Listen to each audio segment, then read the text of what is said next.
Hey everybody, it's Lon.TV, and we're taking a look today at the Google Home Hub.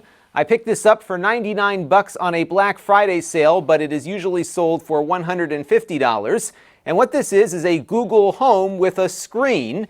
And we looked at a similar one from Lenovo a few months ago. And this is the Google version that's a little different than the Lenovo one. So we'll explore some of those differences in this review and also show you some of the things you can do with one of these devices. Now, I do want to let you know, in the interest of full disclosure, that I paid for this with my own funds. All the opinions you're about to hear are my own. Nobody is paying for this review, nor is anyone reviewing or approving what you're about to see before it was uploaded. So let's get into it now and see what this device is all about. So let's take a closer look now at the hardware. This is probably one of the smaller smart screens you'll see out there. It's only 7 inches. It is an IPS display, and what's kind of neat about what Google is doing with this one is that it has a light sensor here at the top.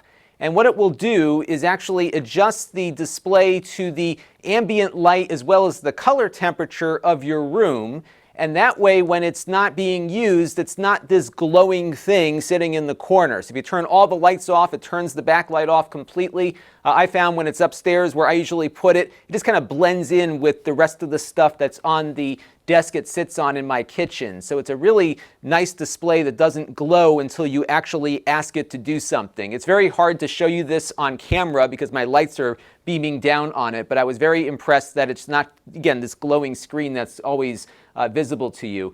The one issue I found with it, though, is that it does have a lot of backlight bleed when the display is on. You'll see that on the left side of the screen here. It might be hard to see on camera again, but I am noticing a lot of backlight bleed. But it is an IPS display. It's got nice viewing angles. It's very crisp and sharp, and I think your photos will look very nice on it, as you can see here. There are 2 microphones here at the top for detecting the commands that you issue to it. I found that the audio version of the Google Home is a little better at long distance requests. I found when I'm across the room shouting over to it that this one was not picking me up as much as my audio-only Google Home did. So that was one thing that I noticed there.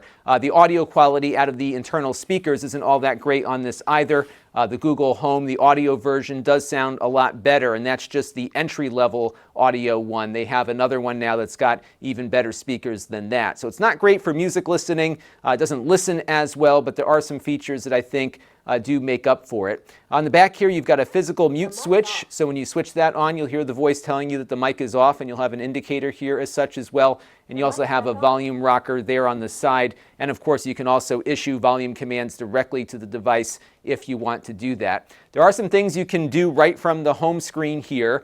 Unfortunately, this does not run any Android apps, which is my biggest disappointment with these devices, because there are a bunch of Android apps, especially media apps, that I would love to have accessible on here so I could maybe watch live television on one of the apps that I use, and unfortunately, it doesn't support that. But you can get access to all the stuff in your house here, so I can control lights, I can send messages to maybe some other devices in my home, I can turn on my televisions and whatnot from here as well, so it's kind of neat to have that accessible, but unfortunately, again, you can't install any apps on here that you might want to use with it. Now, this device lacks a camera for video calls. That's something you can do on the Lenovo smart displays. Both of those have cameras for Google Duo calls.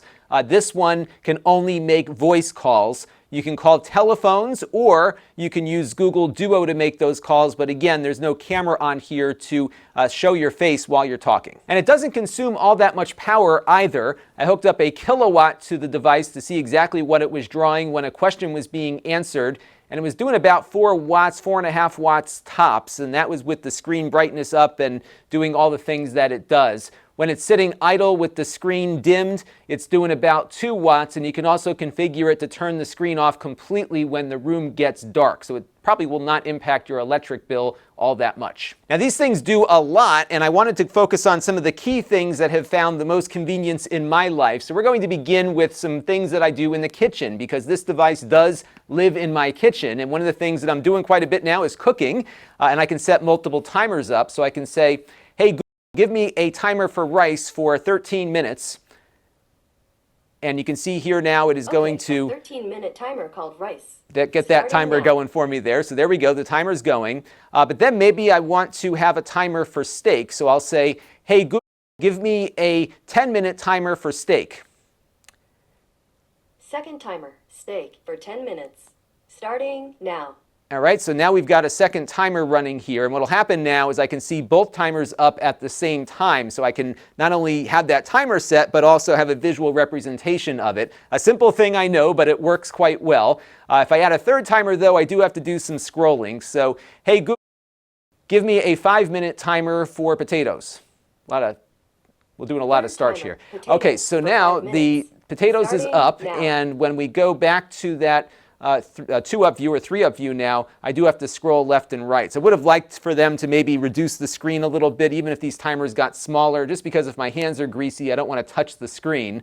But you get the idea here. You can really have a very nice display for cooking in the kitchen and be able to check in on when things are going to be done. I was doing multiple timers with the voice-only Google Home for a while, but I always had to ask it what the status of the timers were. Now I can see it. And it also has a really helpful recipe feature, so I can say, hey Google, show me a fast Brussels sprout recipe. And what's nice about this is that it'll actually order things in the time it takes to prepare them. So the first option I'm getting here is a 5-minute option, which is exactly what I'm looking for here. So you can get a screen here which gives you the entire recipe and all the ingredients you need, but you can also go through a step-by-step process that gives you large text, and you can also speak to the Google Home to keep things moving forward. So right now it's stepping through the ingredients, but I can just skip to the instructions here. And what's nice is that you don't have to touch the screen. You can just shout out commands and move through the process here. And they really thought this through quite nicely, and we used it the other night, and it was a great way to get those Brussels sprouts going. Now you also have the ability to control your smart home devices from the Google Home Hub here, and I can say, hey Google, turn off the couch lamp. Sure, turning the couch off. And when it does that, it will pull up a control that I can access with my fingers here to adjust brightness and color temperature of the bulb, for example, and some other things if the device supports it. So you have the ability to kind of fine-tune things if you want using the display. And if you pull down the menu here from the top, you can go in and control your lights in other rooms as well with a similar interface. So you can see what lights are on and make all the adjustments you want from a single control panel. So this might be kind of a nice thing to have somewhere centrally located in your house, so you can turn on lights in different rooms or make sure they're all off. It also supports door locks and all the other things that you might have connected to your other Google devices. Now you might notice when I'm asking it questions, you're seeing my little account icon showing up in the upper right-hand corner. So if I say, hey Google, what is the weather in New York City tomorrow?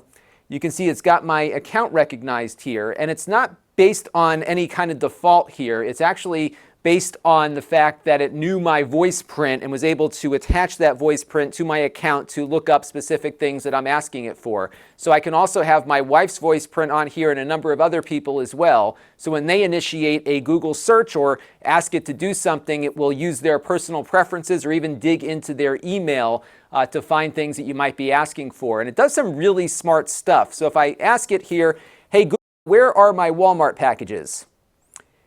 What it's going to do here is, because I am logged in and it got my voice print, it was able to go into my email and find my Walmart packages. So looking into my email, looking specifically for Walmart and telling me when those packages were delivered or when they might arrive. And likewise, I can say to it, hey Google, where is my most recent Amazon package? And now it's going to go in and do the same thing where we've got now some status updates on what I ordered from Amazon. And you can also have it look into other parts of your Google account. So for example, I wanted to see some of my photos I've taken of sunsets. I could say, hey Google, show me my photos of sunsets. And again, because I am logged in, it's going into my Photos account here and finding all of the sunset photos that I've taken over the years that are in my Google Photos account. Now, if somebody else asks my Google Home a question, they won't get the same result. So I'll disguise my voice here and say, hey Google, show me my photos of sunsets.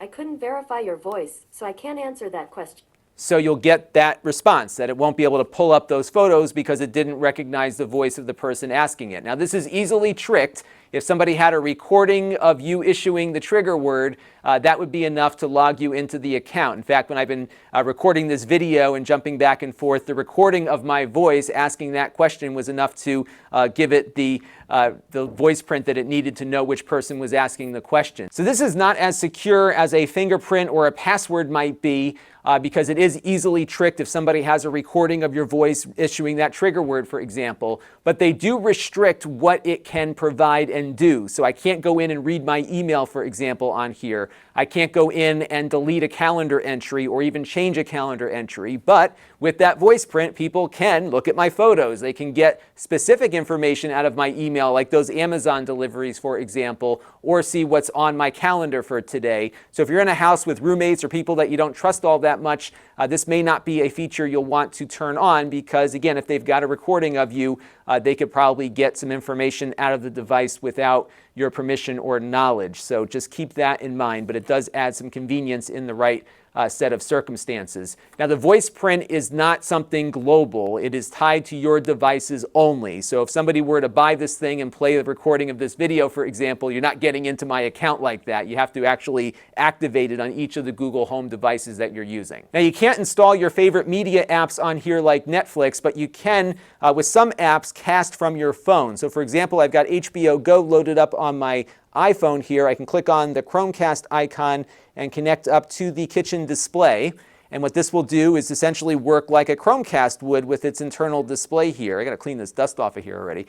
You can see the HBO Go app is starting up, and once that little thing there stops twirling, I can tap on a piece of media here and actually play it back on my device, which is really pretty cool. Unfortunately, though, not everything works with this, and I was surprised because HBO works just fine with this, but I can't play back Netflix. Netflix just doesn't recognize this as an acceptable casting destination, but you can cast YouTube to it, for example, and many other apps do work with it. So it might just be a decision Netflix has made, which is unfortunate because it's so convenient to have this in the kitchen and playing back media, and Netflix seems to be one of the holdouts there. Now, I did try to get Plex to work with live television through the Chromecasting feature, and unfortunately, you cannot get live TV on Plex to play through their Chromecast thing. So unfortunately, you're going to have to watch your live content on your devices directly.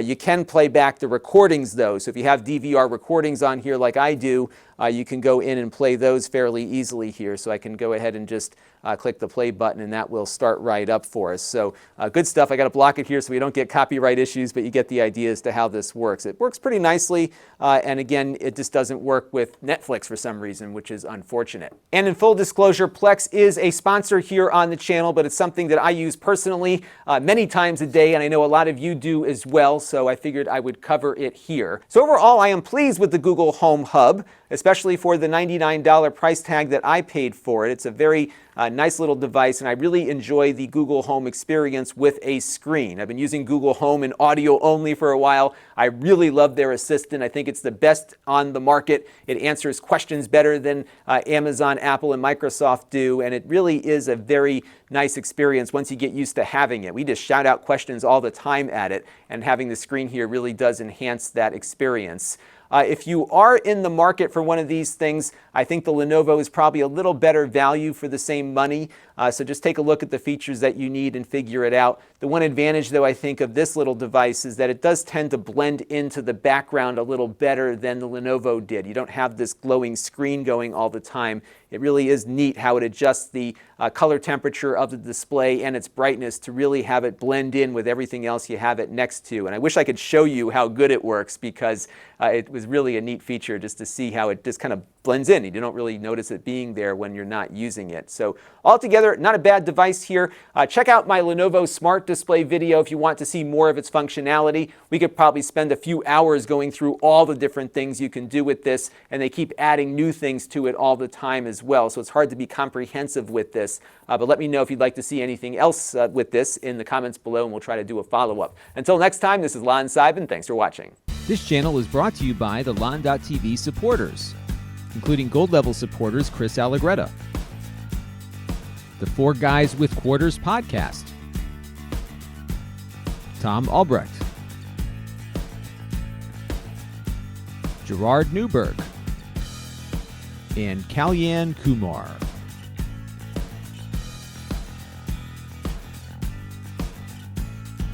If you want to help the channel, you can by contributing as little as $1 a month.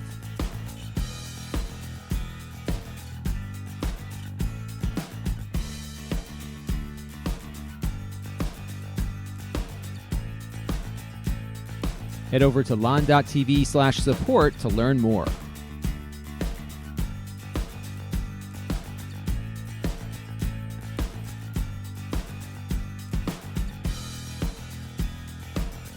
And don't forget to subscribe. Visit Lon.TV/s.